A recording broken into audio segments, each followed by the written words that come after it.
Friends, welcome to Manish भाई studies. आज हम करने जा रहे हैं क्लास 12 की सोशोलॉजी का chapter number 2, demographic structure of the Indian society. Okay, ये वीडियो का पार्ट 1 है। इसमें केवल हम इंट्रोडक्शन देखेंगे। चलिए शुरू करते हैं। सबसे पहले ये देखिए, डेमोग्राफी का मतलब क्या है। यहाँ पर डेमोग्राफी का मतलब होता है सिस्टमेटिक स्टडी ऑफ पॉपुलेशन। इसमें हम पॉपुलेशन को स्टडी करते हैं। ये जो डेमोग्राफी शब्द है ये ग्रीक वर्ड है और ये डेमोस और ग्राफेन के मेल से बना है, जिसमें डेमोस का मतलब होता है पीपल और ग्राफेन का मतलब होता है डिस्क्रिप्शन। तो दोनों मिलके बन जाते हैं description of the peoples. Okay, तो चलते हैं, देखते हैं कि ये किन किन चीज़ों के बारे में स्टडी करता है। ओके, अब देखिए, ये पॉपुलेशन का जो साइज़ होता है उसमें क्या क्या चेंजेस आ रहे हैं उसके बारे में स्टडी करता है। अब चेंजेस किस किस तरीके से आ सकते हैं, किसी के जन्म से, किसी के मृत्यु से और माइग्रेशन से। ओके, अब देखिए, जैसे कि मान लीजिए बहुत ज़्यादा एक जगह पे बर्थ हो रही है तो क्या होगा, पॉपुलेशन साइज़ बढ़ जाएगा। ज़्यादा डेथ होगी तो फिर कम हो जाएगा। अब अगर उस जगह से दूसरी जगह पर लोग माइग्रेट कर रहे हैं, यानी कि जा रहे हैं, तो क्या होगा, यहाँ पर पॉपुलेशन साइज़ गिर जाएगा। और अगर दूसरी जगह से उस जगह पर लोग आ रहे हैं तो ये ऐसे सिचुएशन में पॉपुलेशन साइज़ बढ़ जाएगा। ओके, अब देखिए, ये कंपोजिशन को भी स्टडी करता है, जैसे कि वुमेंस और मेंस की कितनी आबादी हमारे देश में, कहीं उसमें कोई कमी हो रही है या तो ज़्यादा तो नहीं हो रहा, जिस तरह से हम देखते हैं सेक्स रेशियो। ओके, यानी कि वुमेंस के कंपोजिशन में कितने मेंस हैं, इसके बारे में हम स्टडी कर सकते हैं, स्टडी करते हैं इसमें। ओके, अब देखिए, डेमोग्राफी कितने टाइप की होती है। आपकी बुक में दे रखा है, फॉर्मल डेमोग्राफी होती है, एक सोशल डेमोग्राफी होती है। ओके, फॉर्मल डेमोग्राफी क्वांटिटी को रिप्रेजेंट करती है। जैसे कि हमारे इंडिया की आबादी है 134.92 करोड़। ओके, आप इसको इस तरह से समझ सकते हैं कि ये नंबर्स को देता है। लेकिन जो सोशल डेमोग्राफी में उसकी सोसाइटी उसको रिलेट किया जाता है सोसाइटी से, पॉलिटिक्स से, उसके एक तरह से सोशल एस्पेक्ट्स भी देखे जाते हैं। ओके, अभी किस चीज़ों पर बेस्ड होता है, काउंटिंग पर। और काउंटिंग हम किस तरीके से करते हैं, सेंसस या तो सर्वे के द्वारा। ओके, एक स्पेसिफिक टेरिटरी में। आगे देखते हैं, डेमोग्राफी का एक स्पेशल, यहाँ पर ये स्पेलिंग, स्पेशल रोल रहा है to make sociology an academic subject.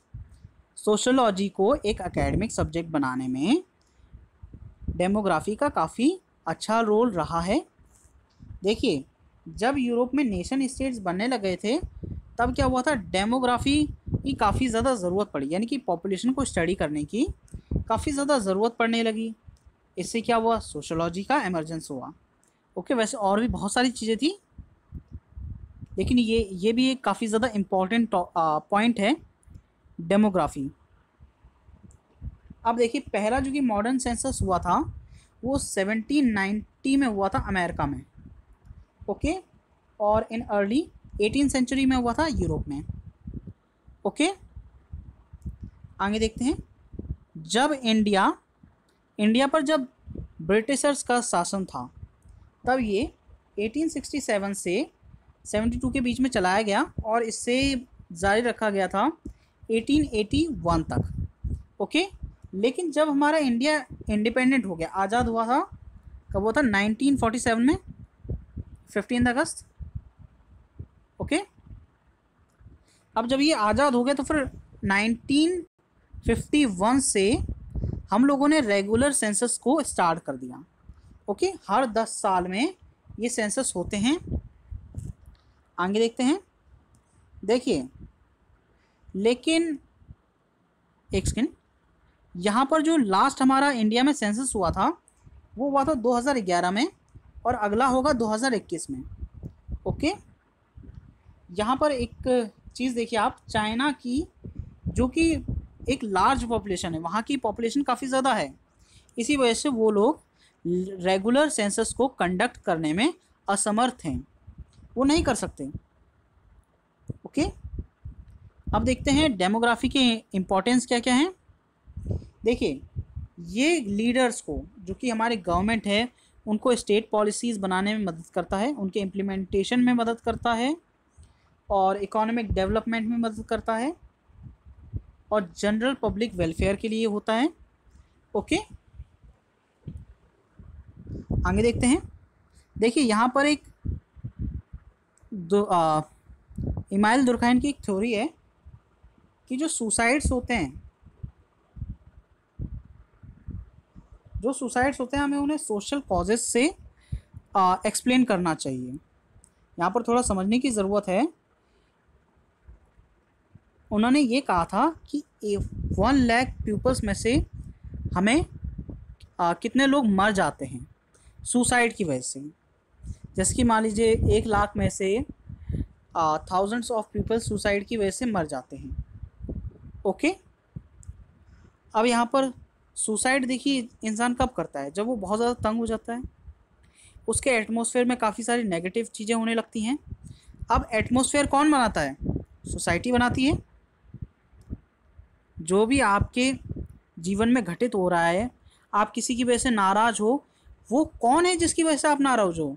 वो कौन सी चीज़ है जिसकी वजह से आप नाराज़ हो? वो सोसाइटी के अंदर ही है। इसलिए उन्होंने कहा है कि सोशल कॉजेज से हमें उसे एक्सप्लेन करना चाहिए। ओके फ्रेंड्स, आज आपका वीडियो यहीं पर ही समाप्त होता है। The end. Thank you very much. अगर वीडियो अच्छा लगा हो तो लाइक कीजिए, शेयर कीजिए, सब्सक्राइब कीजिए। जय हिंद, जय भारत।